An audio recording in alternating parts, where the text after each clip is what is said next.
Welcome, aspiring data analysts and data analysts.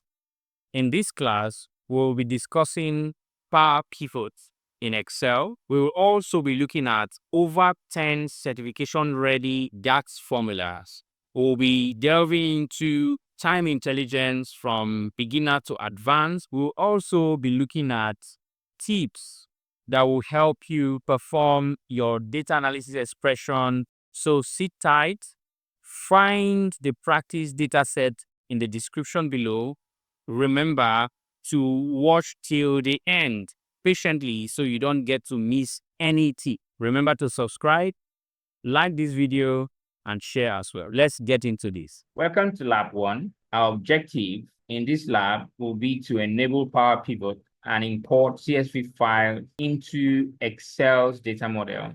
And by the end of this, you will have a clean data set ready for analysis. So let's begin by enabling Power Pivot. To enable Power Pivot, you click on File, click on More. If you have options here, there will be no need to click on More. We are clicking More because we want to access these options. So click on Options, then head on to Add-ins. Click on Add-ins. Then you'll see Manage here. Click a drop down on Manage to select Home Add-ins, then click on Go. When you click on Go, you will check Microsoft Power Pivot for Excel. Make sure this is checked, then go ahead and click OK. Once you click OK, you are going to find Power Pivot in 2 tabs, right? In your ribbon here, you are going to have the Power Pivot, and when you head on to Data as well, you are going to see Data Model under Data Tools. This shows the presence of Power Pivot. Now we are done with that step. Let us import our CSV files into Excel's data model. We have about 4 tables to import, so we'll do that one after the other. So to import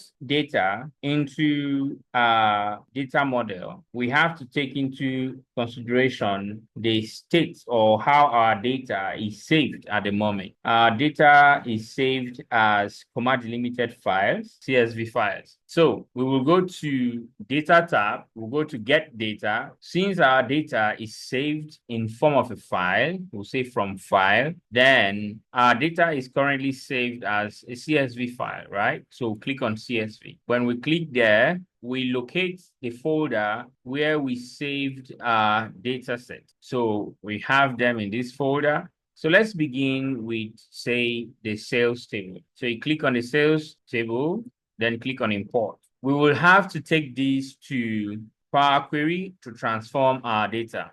To do so, we'll click on transform data. All right, we are now in Power Query. So there are certain things we have to look out for. The first will be the sales ID, that the sales ID is in the appropriate data type. In fact, as well as other columns as well, we need to make sure that every other column we have is in the appropriate data type. So we need the sales ID and all of our IDs to be text. So if you come to transform, you see that our data type is text, is appropriate. Product ID as well is text. Customer ID is also text. So we have it where we want it. The next will be the order date. Okay, it's appropriate on dates. We need to also check these dates if they are standardized, and if they are not standardized to months, day, and year, we have to standardize them. Right now, they are standardized to months, day, and year, so they are in the right format. But if you have your data in the wrong format or in the format different from what we are using, you need to standardize your format. And to standardize your format, you will click to highlight the date column, go to Transform tab, then pick Dates. When you do pick Dates, it should have converted to the appropriate dates data type.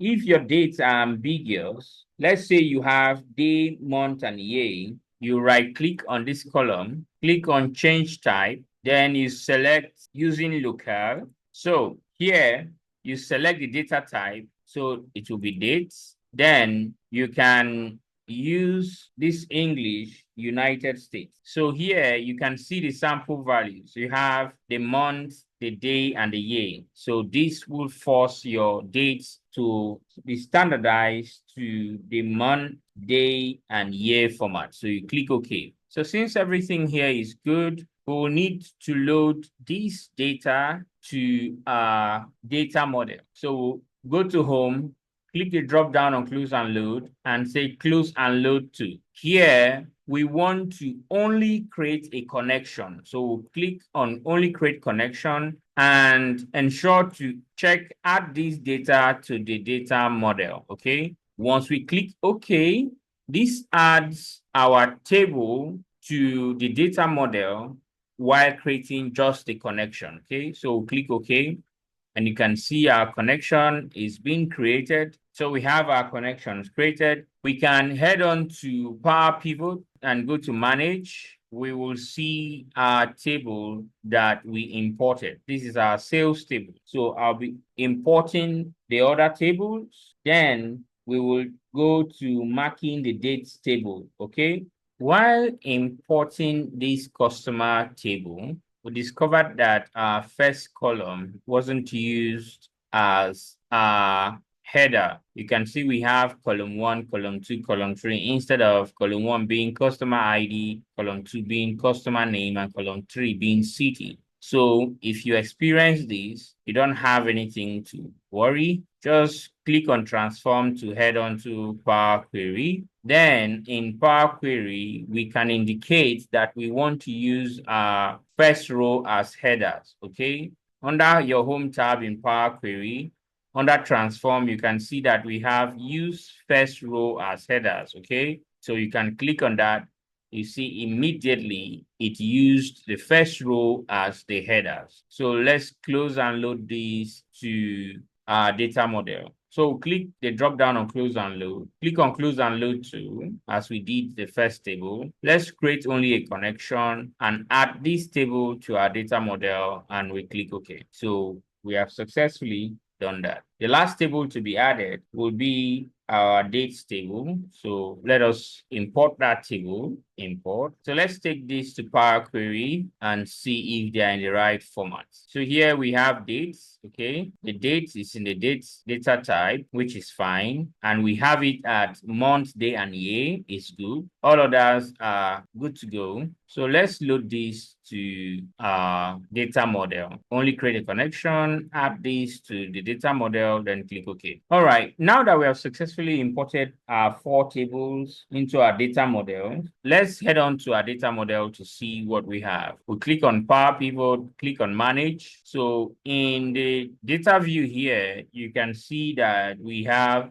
our sales table, our product table, customer table, as well as date table. So we need to perform a function on our date table to help our model recognize that our date table is in fact our date table. This step is critical for time intelligence functions like total year to date. So in Power Pivot, we'll go to our date table as we are here right now. Then we'll click on Design tab. Then under Calendars, you see Mark as Date table. So you then click on Mark as Date table. Now you want to select the column you want to mark. It said select a column to be used as unique identifier for the dates table. The selected column must be of the date data type and must contain unique values only, just as we have here. So our dates column is fine.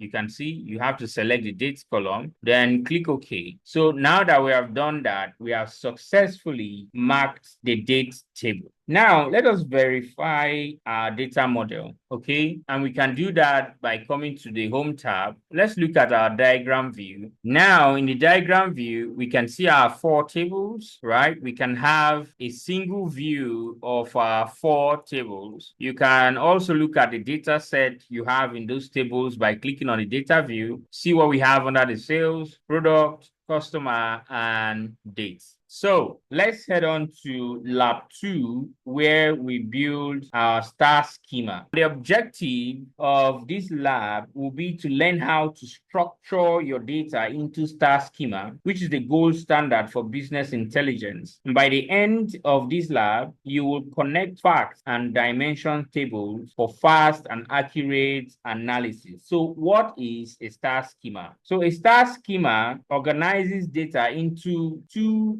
types of tables, right? We have the facts table and we have the dimension table. For the fact table, the purpose is to store measurable events. For instance, if you look at the tables we have, the table that satisfies that characteristic is our sales table, because our sales table stores measurable events like quantity, price, sales amount, profit. Think of this fact table right now as what happened table. So I believe that is clear for the fact table.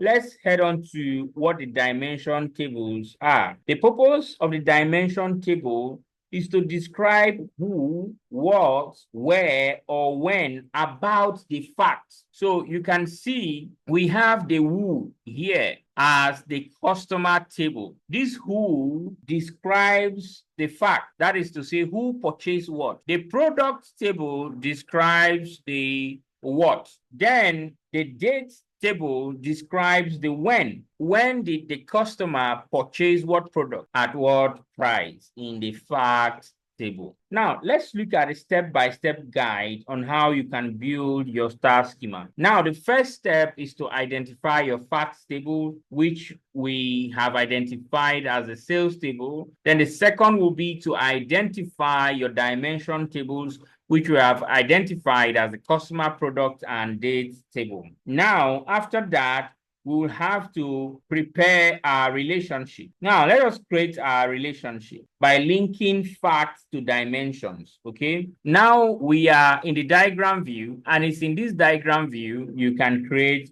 that relationship or such relationship. So let us do this. Let us drag product ID from the sales table. So we'll do that by clicking on product ID. Let's drag it, click, hold, and drag, and connect to product ID in the product table. Secondly, let us drag customer ID from our facts table, the sales table, the dimension table that it connects with. So say customer ID, click, hold, and drag, and let's take the customer ID in that dimension table. For the third table, which is our dates table, let us drag other dates from our sales table to the dates in the dates table. We need to be able to verify our relationship. We have created our relationships. We need to be able to verify our relationships that we have done our linking properly. So when you come to these relationships, you'll see how these relationships connect. You can see, right? Dates to other dates, that is correct. Product ID to product ID, that is correct. We have customer ID to customer ID, and that is correct as well. To verify your relationship, you have to look at the filter direction. Ensures that the arrow points from dimension to fact and not fact to dimension. That is from dimension to fact. You can see these arrows, they point from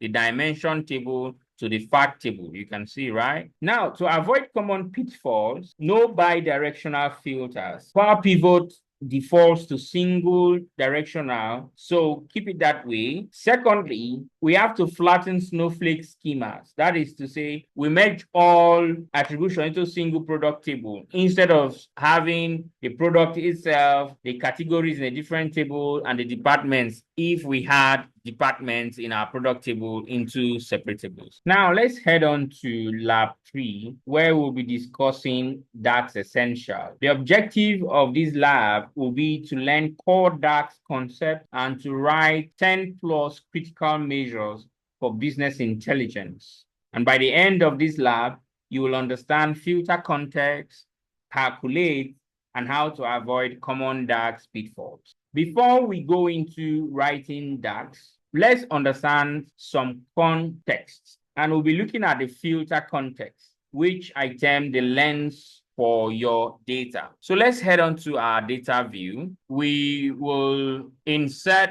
a pivot table from our Power Pivot here. So click on pivot table. That is to say we are creating a pivot table from our data model, and we want it to be in this existing worksheet. So this sheet 1, we will click OK. These are our tables that we imported and we created relationship. Let us take sale amounts to values So basically we have sum of sale amount in values, and we take yay from our date table, okay, to filter. So what we want to do is to filter different years to see their sales amount, okay? So let's click the drop down on all here and click on select multiple items. That means we can filter, say we want, let's deselect all, say we want just 2020, we go ahead and click OK. So we have the sales amount for the year 2020.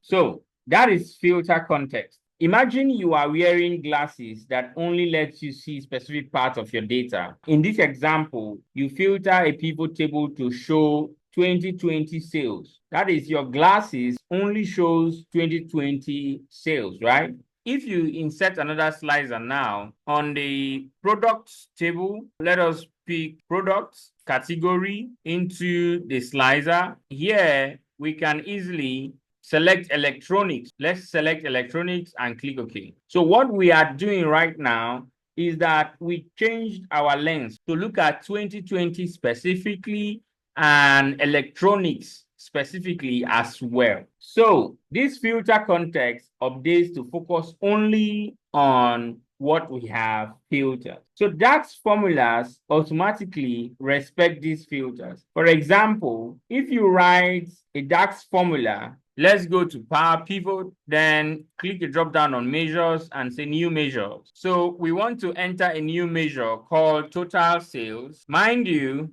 you have to indicate from which table you are creating the measure, right? Under the table name, you select the drop down and select the table for which you are creating the measure. In this case, total sales, we have sales within the sales table. So let's enter this formula to say equals sum for aggregation, open parentheses. As simple as this, we are calculating the sum of the sales amount, right, from the sales table. So you have the table name, then the column name, okay? All right, so we close our parentheses. So under formatting options, you can select currency, right? Then select the symbol for your currency. Let's leave it at dollars, okay? And the decimal places to 2 decimal places, okay? You go ahead and click on OK. So you have created the measure now. You see the measure now we created here. We created a total sales measure. If we filter this and select the year 2024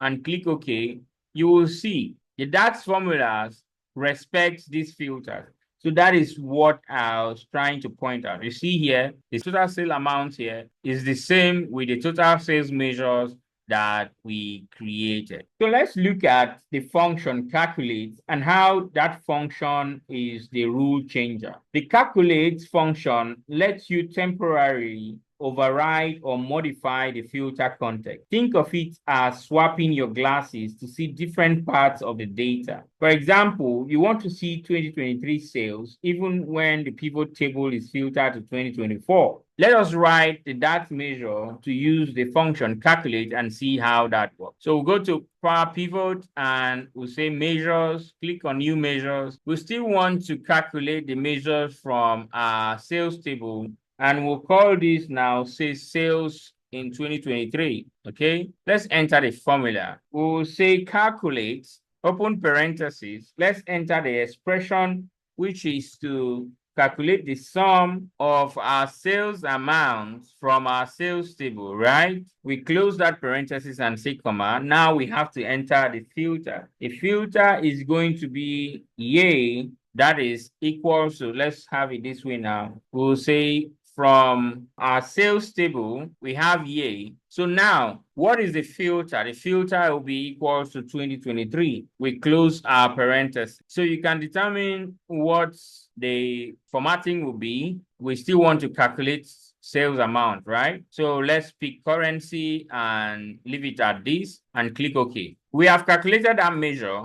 If we expand our sales table and scroll down, you'll see sales for 2023. So here, calculate ignores the 2024 filter and forces the formula to look at 2023 data alone. So that is what we have done. So let's look at implicit versus explicit measures. So implicit measures are created automatically by Excel when you drag a field into the pivot table value area. For instance, if we drag quantity, for instance, into our pivot table value, it creates the sum of quantity. So by default, it creates that sum of quantity. We can also adjust this to ensure that it calculates the average. So these are implicit measures. We click the drop down, go to value setting. You say summarize value by. You can see that it's on sum, right? And we can basically calculate the average as well. Click on average and click OK. It gives us that average. So these are implicit measures. So the limitation is that you can't customize the formula. It's always the basic sum, average, etc. or count if you take text data type into values. Okay. Now, what about explicit measures? Explicit measures are created manually by using DAX. Okay. For example, the DAX we created for total sales. Okay.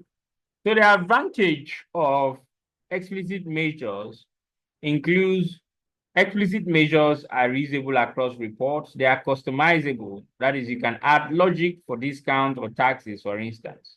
All right, so let us look at over 10 certification-ready DAX measures, okay? Now, this is the first measure we created when we were testing our model. You can see we created this here, and also when we were talking about explicit measures. We inserted this measure from our Power Pivot here, directly from Excel. Under calculations here, we clicked on measures, right? New measures, and selected the table for which we wanted to enter the measure and then our formula, right? So let us show you how to calculate measures using another method, okay? So we'll head on to Power Pivot and let's go to Manage, okay? Here, you can as well see the measures we calculated, right? If we click on calculation area, we can actually enable or disable our calculation area. You can see we do not have that calculation area anymore. But if we click on calculation area to enable it, you can see our measures. And so we can enter measures, as many measures as we like, especially for our sales table. We can enter a new measure here by just clicking somewhere here and inserting our formula here, okay? For instance, let us insert a total sales measure again using this method and explain it further, okay? Now, we will say equals sum, right? The sum function adds up all values in the column we want to sum, okay? We'll say sum, open parentheses, and we need to refer to our sales table, right? So when you refer to your sales table, you are going to have all of the columns within your sales table. And since we want to sum our sales amount, you can just as well double click on the sales amount to have it there. Then you close your parentheses, hit enter. Okay. You can see now that you've created that measure. You can rename this measure, right, by giving it the, say, total sales, right, name. Okay, you hit enter and you have it renamed as that. Now, the reason I didn't name it as this total sale is because I did not want the measures to clash since they're actually the same thing. I just went ahead to show us the reason we calculate this. So this helps us see our revenue at a glance, right? Every business needs these numbers to track performance, okay? So let us enter another measure. So we go to our formula tab here. Let's call our measure total profit. So we'll say equals. We want to use the sum function. The sum function adds up all values in our column, the column of interest, which will be profit, right? So profit is in our sales. You can see profit here. You can just as well double click on it, then close our parentheses and we are good to go, okay? You hit enter, and we have our total profit measure calculated. This calculation now have added the measure total profit to our model. So if you head on to the spreadsheet and want to insert the total profit in value, it will be possible, okay? For instance, let's try that out. Okay, let's close the Power Pivot. Now in Excel here, let's just say we want to insert, say, a pivot table, and now we want to insert that pivot table from our data model. We go ahead and click on OK. Now, if you go to our sales table where we calculated the measure total profit, you will see the measure here, total profit. You can take total profit down to value, and you see now that you have total profit. If we decide to determine the contribution of, say, products categories to total profit, we can take product categories from our product table down to rows, and we can now see how our product categories contributed to our total profit. So you can see that those measures we calculated are part of our data model and can be used for our analysis as easy as this. Let's head on to Power Pivot, click on Manage. Okay, we are back to our data model. So now we want to determine the total quantity, and total quantity is also here in our facts table, which is our sales table. Let's enter this measure here, which will be our total quantity sold. Now, we have already used sum, right? So you can use sum easily to calculate your total quantity. So let's call this measure total quantity, and we'll say equals, we'll say sum for aggregation. To aggregate the total number of items sold, we are looking at the column name quantity from our sales table, right? You can see it here, double click to enter into your formula, close your parentheses and hit enter. So we'll now have our total quantity measure calculated. So let's calculate the third measure. And the third measure will be average sales per order, okay? Here we are going to be using the function average. So let us enter this measure here. We'll say average sales per order, and we'll say equals. We'll use the function average. So the function average calculates the mean value of sales per transaction. And the column of interest here is the sales amount column from our sales table. So this column, basically, this sales amount column from our sales table. So we can say sales, and we just want to double click on sales amount to enter into our formula, close our parentheses, and hit enter. When we do, we've calculated our average sales, okay? The fourth will be profit margin. So to calculate the profit margin, we'll use the divide function with the sum functions as well. So let's go ahead and do that. Let's calculate that measure, okay? And we'll call it what? Profit margin. So let's say profit margin, okay? Column equals. So the profit margin will say divide, all right? So the divide function safely divides into two numbers by avoiding the divide by zero errors. If you look at the syntax here now, we have the numerator, comma, then the denominator. In this case, we do not use the forward slash. So let's go ahead and use that. So we want to divide the profit by the sale amount, isn't it? We will now say sum of. We want to calculate the sum of our profit, this column. What we usually do as a single measure, right? So we'll say sum, open parentheses, from our sales table, we want profit. So double click to enter. Now, this is our numerator, right? So we'll say comma. Now we enter for our denominator. Our denominator will be the sum of sales amount, okay? So we'll say sum, open parentheses, from our sales table, we want to use the sale amount. So double click to enter into your formula, and we close parentheses. Let me explain this formula. We use the divide function to avoid the divide by zero errors, right? So the sum here aggregates our profits. This other sum aggregates our sale amount. So the first here is the numerator, right? And the second is the denominator, okay? If we go ahead and hit enter, we will have calculated our profit margin. So let's hit enter to calculate our profit margin. Let's go on to the fifth, where we calculate year-over-year growth. We click here to insert that measure. So let's go to our formula bar and write that measure and call that measure year-over-year growth. We'll say equals. We'll be introducing variable here, but we'll be explaining it more as we progress to other labs, okay? So we want to create, say, a variable.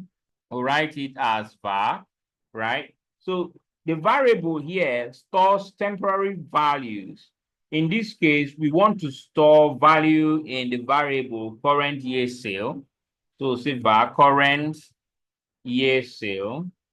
Okay, so we have that as variable now. So the current year sale will be equals to, remember we have calculated a measure called total sales, right? So equals to total sales. This is a measure here. We've calculated it here already, total sales. So click that measure to enter into our formula. Now we want to create another variable, and we'll call that variable previous year sales. So say previous year sales. And we'll say previous year sales will be equal. Let's use the calculate function here. Okay. Open parentheses. We insert the total sales measure as the expression. Double click on it to enter into your formula. Then we'll say comma. Then we'll use the same period last year function, right? You just write, double click to enter into your formula, open parentheses. And now let's use the date column from our date table. So we'll say dates, then close the parentheses. So we are closing two parentheses because one closes for this same period last year and one closes for calculate, okay? So let us go on and use the return function. Okay, we'll say return. Now we'll use the divide, return divide, open parentheses. What will be our numerator? Our numerator will be the variable current year sales, current year sales. You can see it here, the variable current year sales. Let's double click to enter into our formula, then comma. We now enter the denominator, which will be the previous year sales, okay? So say previous year sales. Look at it here, double click to enter into our formula, okay? Then we go ahead and close our parentheses, okay? So let's expand this to look at our formula very well. So we are calculating year-over-year growth. We introduce variable here, and we say variable written as VAR stores temporary values. We wanted to store two temporary values and indicate what those values were. For instance, the current sale value equates to total sales. So when we say current sales, we are talking about total sales, right? For previous year's sales, we use the function calculate, then we use total sales as the expression. Then for the filter, we use same period last year to filter with the date. So we are returning divide. So when we use return, then divide current year sale, there is a variable current year sale by the variable previous year sales. So this will help us easily calculate our year-over-year growth. So the same period last year function shifts the dates filter back 1 year, okay? And that is why we use date here as the filter.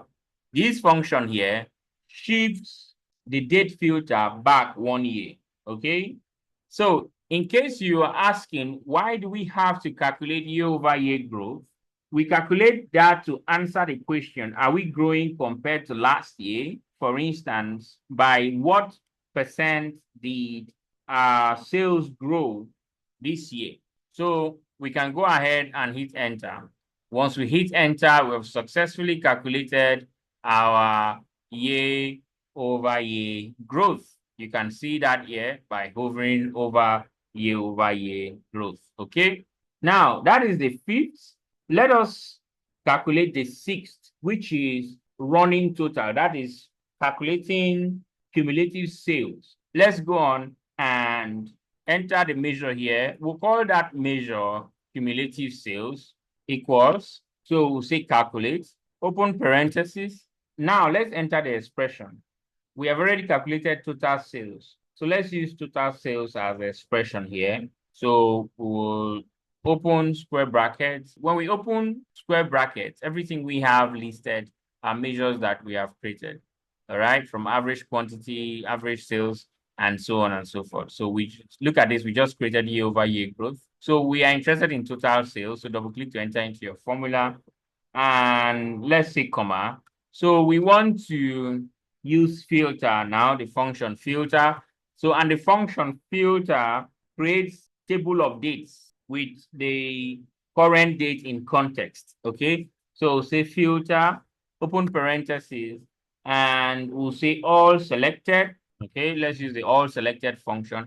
The all selected function retains external filters, that is year selection, and also remove date filters. Okay, so we'll say all selected, then we'll say dates, that's from our dates table, and we are referring to our dates column as well. So we'll double click this to enter. We'll close the parentheses and say comma. So we want to now say refer to our dates again, the dates table and the dates column. So say less than or equal to max. The max function here returns the latest date in the current context. So we will now say open parentheses, dates, and our dates column in the dates table. Close our parentheses. Let's look at our formula again. You can expand this. So we're calculating cumulative sales. I will say calculate. The function calculate, like we have been saying, modifies the filter context to include all dates up to the latest date, right? Now here, filter creates a table of dates with the current dates in context. All selected retains external filters while removing date filters, okay? And max here in this formula returns the latest dates in the current context. So let's go ahead and hit enter to calculate our cumulative sales, okay? So the seventh, we will want to determine the top 10 customer by sales. So let's enter a measure to determine the top 10 customer by sales. So we use the function calculate, open parentheses. Now, you know that we created the measure. Don't get this confused. We created a measure total sales. So it's only fair that we use the measure total sales because the measure total sales calculated the sum of our sales amount column from our sales table. So it's only fitting that we use the measure directly here, total sales, instead of writing a new expression. So we could say here sum, open parentheses, say sales, and pick our sales amount. This will be equivalent to our total sales measure because this will calculate that expression already. So don't get it confused, okay? In case you have not created any measure called total sales, so make sure you follow this tutorial attentively so that you don't get confused, and while you are creating your measures for the first time, you go and use total sales because you've never created the measure total sales. If you've not created the measure total sales, it would be good that you use this as your expression, right? The sum of the sales amount column, okay? So, but now we already have this measure calculated. So we'll just go ahead and refer to that measure. That is the result of that formula we just entered, which will be our total sales, right? Okay. So now let's say comma. We want to use the function top n. Now, top n returns a given number of top rows according to a specified expression, okay? Now, in our case, it will rank customer by total sales and select the top 10. So that is what will happen in our case, okay? So let us say top n and say open parentheses. So now open parentheses, we want to enter our value. Our value for top selection will be 10, right? So in case you want to do top 20, you know that you can use the function top n and the n value will be 20. In this case, our n value will be 10. So we'll say, comma. So what is our table? Our table is going to be our customer table because that is from where it's going to be ranking those customers, okay? So we will now say the customer table, right? So this customer table now, okay? We'll say customer table, okay? Now, we are following the syntax, right? And we'll say comma. It now asks order by expression. So by what expression is it ordering by? It is ordering by the total sales, okay? So say total sales. Now remember, this total sales is what the measures we had calculated. If we had not calculated total sales, we will have gone ahead to write the sum expression for our sale amount. I hope that is clear. Let's close our parentheses and check if we have closed every parenthesis appropriately. Okay, so we are left with one to close. Okay, yes. So let's go ahead and hit enter. If we hit enter, we have created top 10. So let's look at the 8th DAX formula. And the 8th DAX formula will be to calculate the percentage of total sales. Let's enter this here. And we'll say percentage of total sales. Now we'll say equals. In the percentage of total sales, we will use the function divide as well as the function calculate and all. Let's put them together. So we will say divide. Remember, we want to calculate what? The percentage of total sales by product category, isn't it? So that means we have to refer to our total sales measure. So say divide total sales, okay? Total sales will be our numerator, right? So what will be our denominator? Our denominator will be to say calculate, open parentheses, our expression will be the total sales measure, this total sales measure, comma.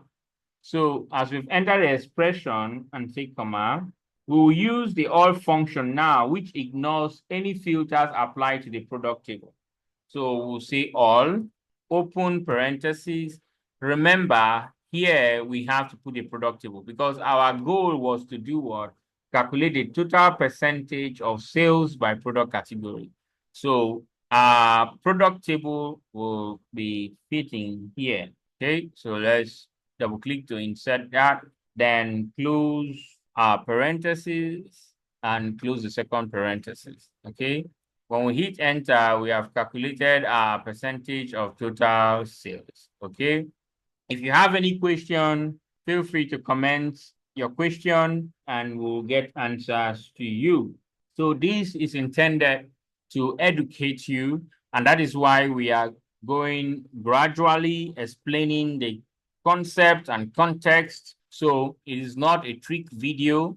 It is a video to educate you on these DAX formulas and why we use them. So it is important to calculate the percentage of total sales by product category because we would like to see which products are your best sellers. This last measure, percentage of total sales, we calculated. Let us use it in a pivot table and see, okay? So here in the Power Pivot, let's click on pivot table, okay? Let's enter this in a new worksheet and click OK. So it opens up in a new worksheet here. So that was in our sales table, right? Where we calculated our percentage of total sales, okay? So let's pick percentage of total sales to values. Then let's go ahead and take the product category, right? That will be from our product table so that we see the contribution, right? Let's pick category down to rows. So we are going to see the contribution of these to that percentage. So now you can see, right? We have that as 1. Then this is their contribution, okay? You can basically format how this looks. And since we calculated the measures directly from Power Pivot, you can come to values and then value setting here and basically show value as percentage, right, of grand total. And that way, you will actually get the percentage, that's the feel of that percentage. When we calculated it, we had a total of 1, right? Look at this. Watch that. See what happens. Let's take it back to no calculation. But before we do, look at this very well, okay? So that when we convert again, you'll be clear. So let's show value as no calculation, okay? And then click OK. You see we have 0.53, 0.14, 0.25, 0.07. If you multiply 0.53 by 100, you get about 53%, right? If you multiply 0.14 by 100, you'll get 14%. If you multiply 0.257 by 100, you get 25.7%, and this will be 7%. Okay, and the total definitely will be 100%. So let's do that again, and you see. Go to value setting, and let's show value as percentage of grand total, and then click OK. So you can see we have as percentage, okay? So you can see the contribution of the product categories: apparel, electronics, grocery, and home, right? And this can basically help us, like I said, to see which products are your best sellers. From here, apparels are best sellers, and our lowest seller are the home category. So let's go back to Power Pivot and continue our top 10 DAX. So the ninth one will be customer retention rate. We want to calculate how our customer retained to measure if our customers are coming back. So let us click here to enter the measure. Okay, let us enter our formula here in the formula bar. So we want to look at retention rate, right? So we'll say retention rate, column equals. So we'll say divide, open parentheses. We'll use the calculate, okay? The calculate function, right? In this context, applies date filters using our dates. Okay, so let's calculate, okay? Open parentheses, and the expression here will be a distinct count, right? We use distinct count to count unique customers. We'll be counting them using their customer ID. So that's why we use the function distinct count, okay? All right, so now to count what? We want to count customer ID from our sales table. Yes, this column from our sales table. Then we'll say comma, we'll use the filter function. The filter function here restricts data to specific date ranges. We want to filter the sales table. So pick that sales table. Then we'll say comma from our sales table. That is now we want to enter the filter expression, right? So from our sales table, our expression will be the order date, right? So say order date, yes. We'll say greater than or equal to. We'll use the date function that returns a specified date in datetime format.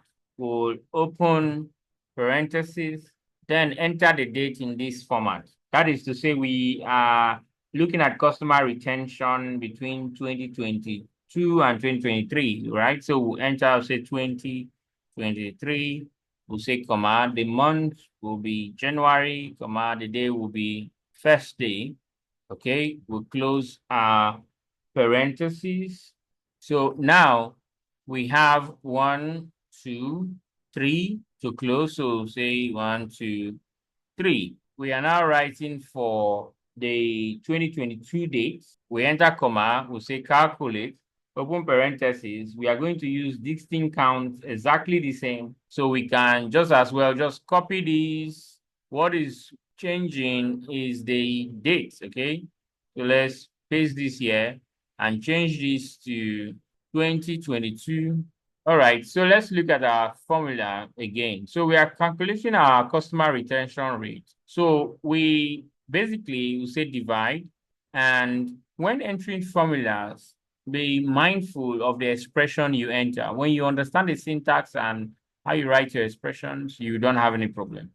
So this divide now basically divides this as a numerator by this calculate as a denominator. Basically, that is it. As long as it is, that is what it means. Let's go to pivot table from here and let's enter it in a new worksheet. So click OK. Under our sales table is where we calculated that retention rate, right? We can take retention rates to values. Then you basically can test retention rates by, let's use product name to rows here and see how customers have returned, okay?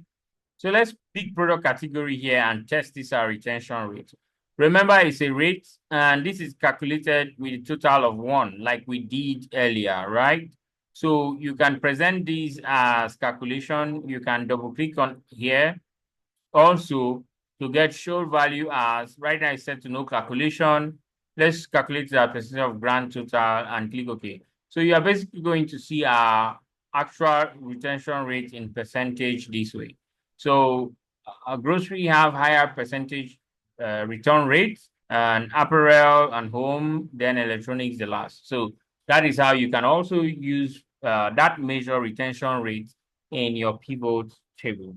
Let's look at the 10th measure we'll be calculating in this lab. So let's head back to Power Pivot. Click on Manage to go back to Power Pivot, where we can manage our models and enter our measures as well. Welcome to Lab 4, where we discuss advanced DAX patterns. We already started using variables for efficiencies. I describe variables as helping us to store reusable values to avoid redundant calculations. So variables also improve readability and performance. So let us see a DAX formula. Let's enter a measure without variable, and we'll see how addition of variables helps us to optimize that. So we will enter a measure called total sales year over year equals, we'll say divide. We already know what the divide function does. Then total sales, we know we've added a total sales measure.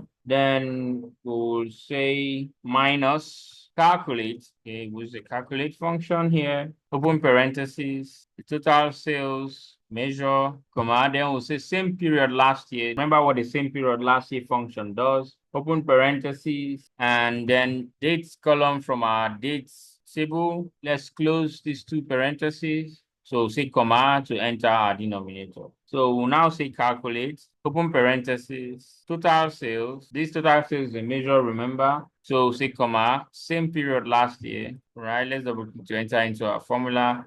Open parentheses, dates from our dates table, that is date column from our dates table. Then we close our parentheses. So now this measure will be correct or calculated correctly. However, we can optimize this by using variables. So if we hit enter, we'll definitely calculate that total sales year over year is correct, but we can optimize that by using variables, where we'll declare a variable called current sales, then prior sales, okay? Let's do that and see. We are going to be using the same period last year just once, okay? We are still going to be using the divide function, but in a fairly different manner. So let's look at that now. We'll just call it, just say same period year over year, just this way, okay? So equals, we will now declare a variable. This variable should be called current sales. So our current sales is equals to our total sales, right? The total sales that we calculated. So we'll create another variable to say another variable will be prior sales. Let us calculate the prior sales, and we can calculate prior sales by using the function calculate. Now we want to calculate prior sales. Open parentheses, our total sales, comma, we'll now use same period last year, open parentheses, then we'll say dates from our dates table, we'll close parentheses. What we have done now is that we have declared two variables. The first variable will be current sales. So the second variable, prior sales. So we are determining prior sales using the total sales as the expression here, while same period last year will help us with filtering using dates. So let us enter the actual calculation. And before we do the actual calculation, we'll use the return function, right? So you say divide, open parentheses. Let's enter the numerator. Our numerator will be the current sales variable minus the prior sales variable. So say current sales, so you can see that here, minus prior sales is, right? That we put to enter.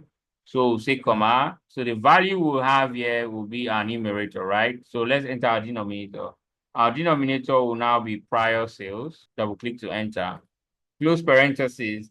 And now you see we have basically simplified that initial that we entered or we wrote. Look at this very well. It's clear, straightforward. We just had to use one same period last year compared to the two same period last year we used initially. So let's go ahead, hit enter, and we have calculated that successfully. Now, let us look at segmentation. Our goal here will be to classify customers into segments. So we will say customer segment equals, so we'll create a variable called total sales. So we'll say var total sales. The total sales variable will hold the value of our measure we created earlier, total sales. So now that we have created that variable, we'll use return. And we want to also use the switch function. The switch function returns different results depending on the value of an expression. We will now open parentheses and let's begin to write that expression. We'll write that expression beginning with true, which will return the logical value true. That is to return the exact value of our result. We'll open and close parentheses, say comma, then what is our value 1? Our value 1, we will use our variable we created earlier, which is total sales. And we'll say when total sales is greater than or equal, say 1,000, we'll say comma. Now we'll enter the results. We'll put the results in quotes. Let us say high, close quote. We'll say comma. Now we are ready to enter our value 2 and result 2. Our value 2 will be total sales. That is a variable total sales is greater than or equal to 200. Our results here will be medium, right?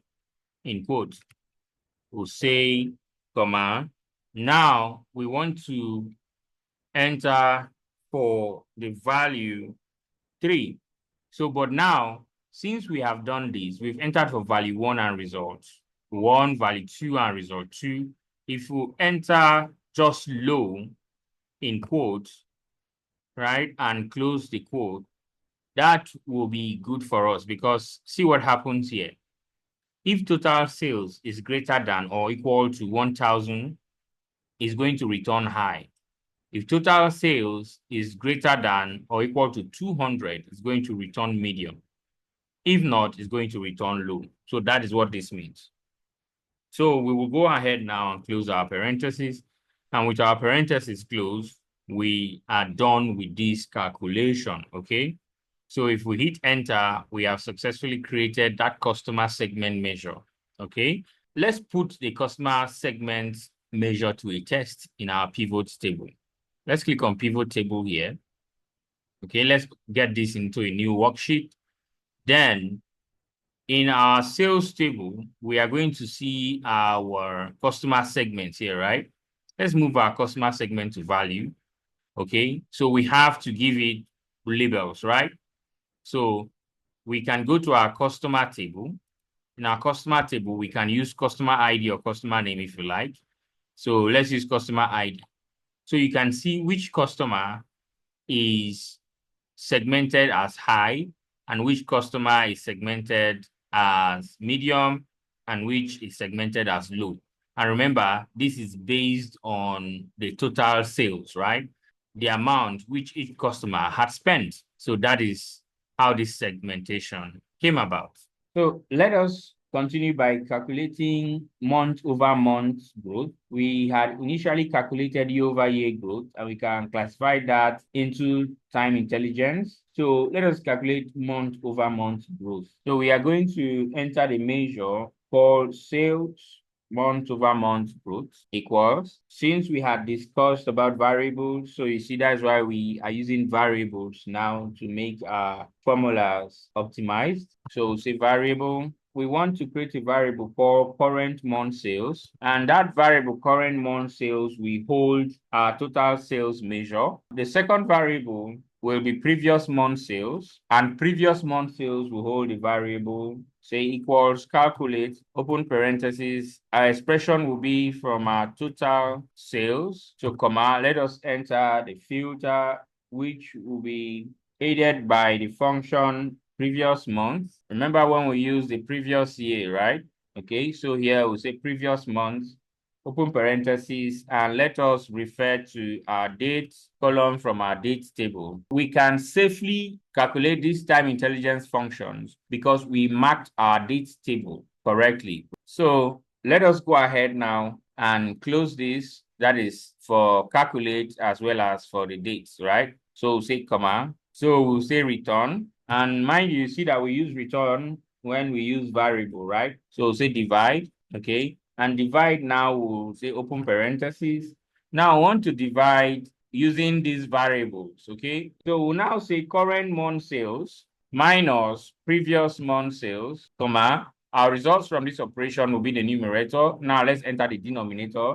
The denominator now will be previous month sales. We close our parentheses. Let's go ahead and hit enter, and we will have our sales month over month measure, okay? So another time intelligence calculation, let us calculate quarter to date sales, and we use this to monitor quarterly progress. So let us enter that measure, quarter to date sales. So we'll call it QTD equals, so we are going to be using total quarter to date function. So say total QTD.